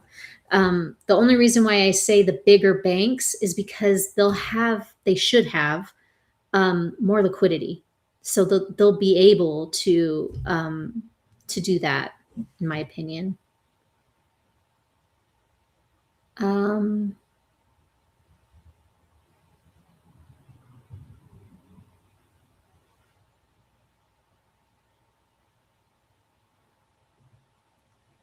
Fossman, I would be hesitant with this. I would not mail any of your dinar when it comes to exchanging. I would want to keep that in your possession and within your sight at all times. So that's why I suggest wherever you do exchange your dinar, make sure you're sitting down. They're counting the money and verifying the money in the room with you with their machines or whatever it is. I wouldn't let that leave your sight. I wouldn't like have them position you in a room and then they go into another room to do the counting or something. Um, I don't know. I wouldn't trust that. Even at Chase Bank, when you're at the teller and I deposit money, they bring the machine over and they will run the cash through the machine, count it right there, and check the validity of each of those dollar bills before they deposit any cash deposit into their bank. And that's at the front teller. I would keep that same um, uh, process for when it comes to exchanging your dinar.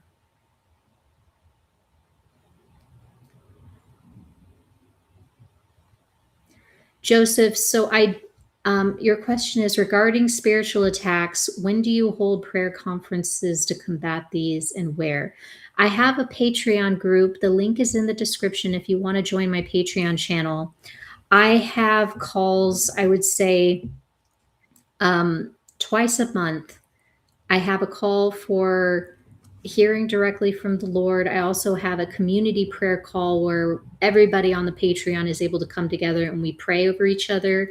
We just last night we were praying for healing. We were praying against spiritual warfare. We were praying over the wealth transfer and the protection of our funds. We even had a little crypto prayer. We were praying a little bit about the markets a bit. So it just kind of like whatever people want to pray about, we pray about it. So that was kind of cool. Sometimes I'll even have a prayer night. It depends. Every once in a while, if there's if the Lord's putting it on me to have a call where I just pray over people and just give out prophetic words, that's happened too. Sometimes after the teachings that I have, the Lord will have words for people. I also have for the inner circle tier of Patreon and the mentorship tier, I have a special group call, a prayer call that I do only with those two tiers. So it's a little bit of a smaller group, more individual, but those are on Thursday nights. And I usually try to do those every other Thursday. Sometimes I had been doing them every single Thursday. So it just depends on my schedule and what I can do. But I would say that is a more regular call that I'll have anywhere between 2 or 3 times a month. But I do feel like prayer is very needed right now and it's very important. So I've tried to make that a regular thing as part of the channel is prayer.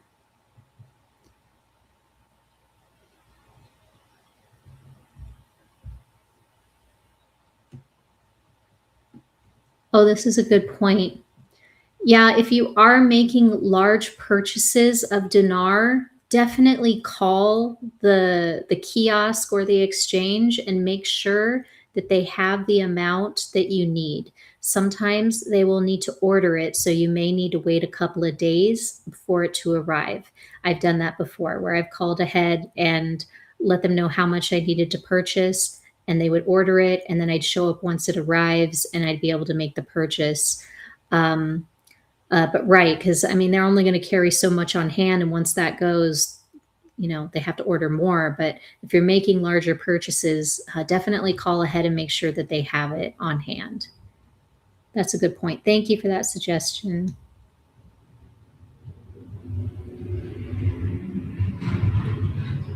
Oh, thank you for clarifying, Phosphine. He was talking about purchasing the dinar, not exchanging the dinar. Yes, this is also a great option.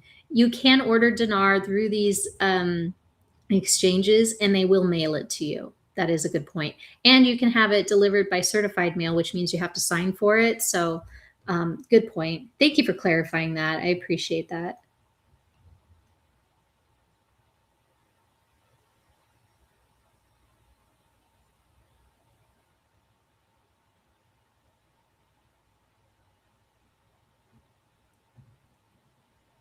This is a great question.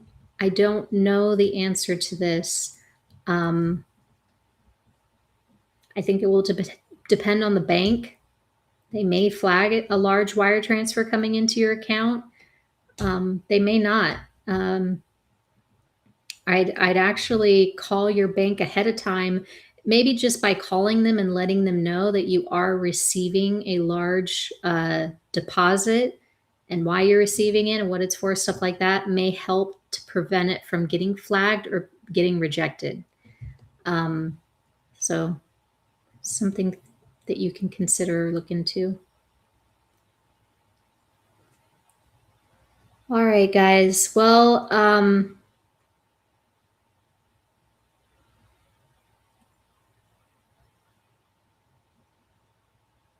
thanks for all of your questions. Today was a great call. You guys had you guys have a lot of active questions here in the chat today. So this is pretty great. I appreciate you all.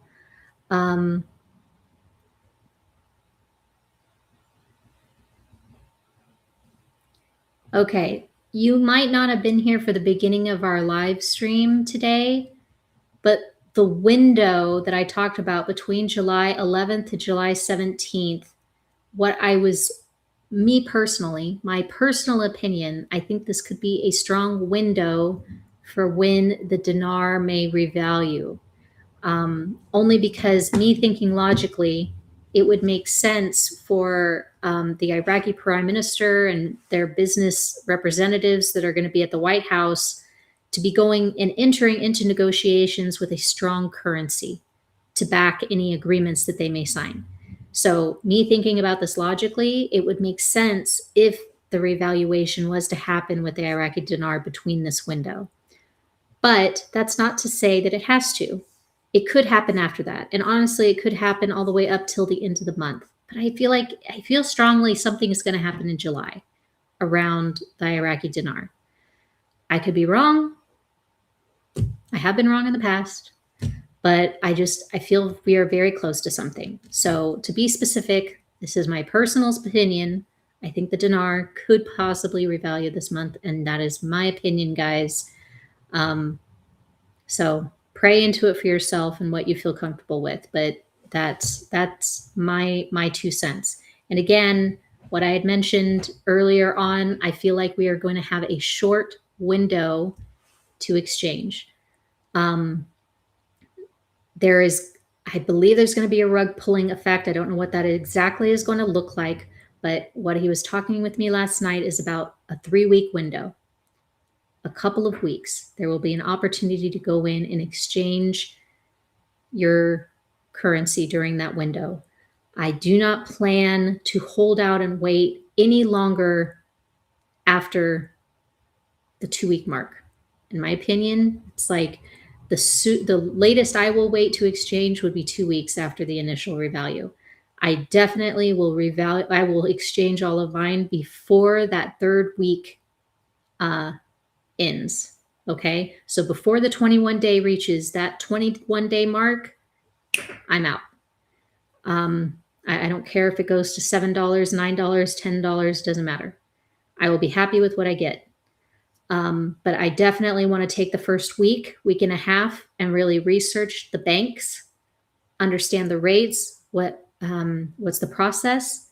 I probably will go and talk with some people and understand what is it that they're actually offering, and all of that. And I think somewhere in that first 2 weeks, we're going to see maybe a fluctuation. It may start off at a number and then grow upwards. I don't know. We'll see. We'll see how it goes. If it starts off right out the gate at a really great number, I might not even wait for the 2-week mark. As soon as I find the bank that I want to exchange with, that's where I'm going. But I'm going to be praying more into this, but this is just what the Lord has been instilling on me.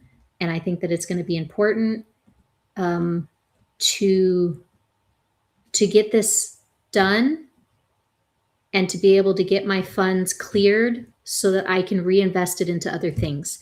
Because there are, sorry.